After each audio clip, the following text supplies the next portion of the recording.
और किसी को कुछ कॉन्स्टेंट है पूछिए। अभिजीत आप कुछ पूछ रहे थे शायद, पूछिए। एनीवन है जिनको कुछ पूछना हो?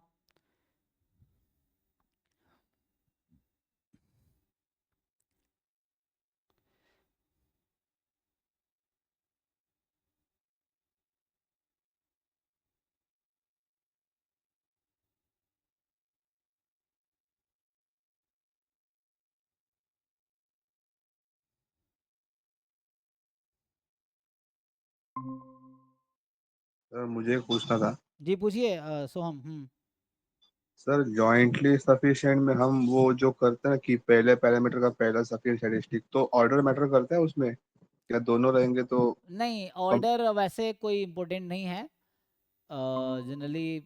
ऐसे ऐसा कुछ ऑर्डर का कुछ खास वैसा रोल नहीं है, बट जनरली। क्योंकि सर सफिशिएंट का ये डेफिनेशन है ना कि it is a statistic which provides all the information about the parameter, no other can provide it. हाँ, सो वैसे ऑर्डर का कुछ रोल नहीं है ना ऑर्डर के। एग्जाम में हमने देखा है, नेट में क्वेश्चन आते हैं 3 टाइम्स, है ना, ऐसा कुछ रहता है कि x1 + x2। अभी रिसेंटली एक क्वेश्चन आया था लास्ट टाइम, e⁻x3 x1 ऐसा था। फिर यहाँ पे था समेसन xi फ्रॉम 4 to, है ना, इस तरह से। तो x1 बाद में था, यहाँ x2 x3 था एक्चुअली।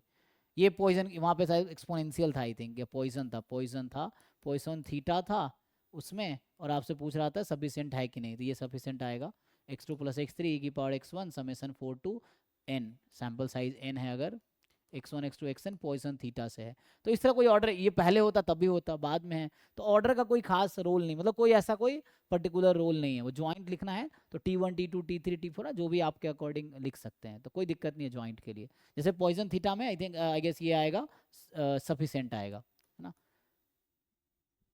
ठीक है, x2 x3 है यहाँ पे, e⁻x1 है ये। वो तो x1 x, है ना, ऐसा बना सकते हैं ना, x1 x2 + x3 और x4 से लेके आगे। तो इसको उन्होंने थोड़ा सा ट्विस्ट कर दिया, बस वही है, हो जाएगा। तो कोई रोल नहीं, आपके क्वेश्चन का आंसर है कि नहीं, ऑर्डर का कोई रोल नहीं है ऐसे।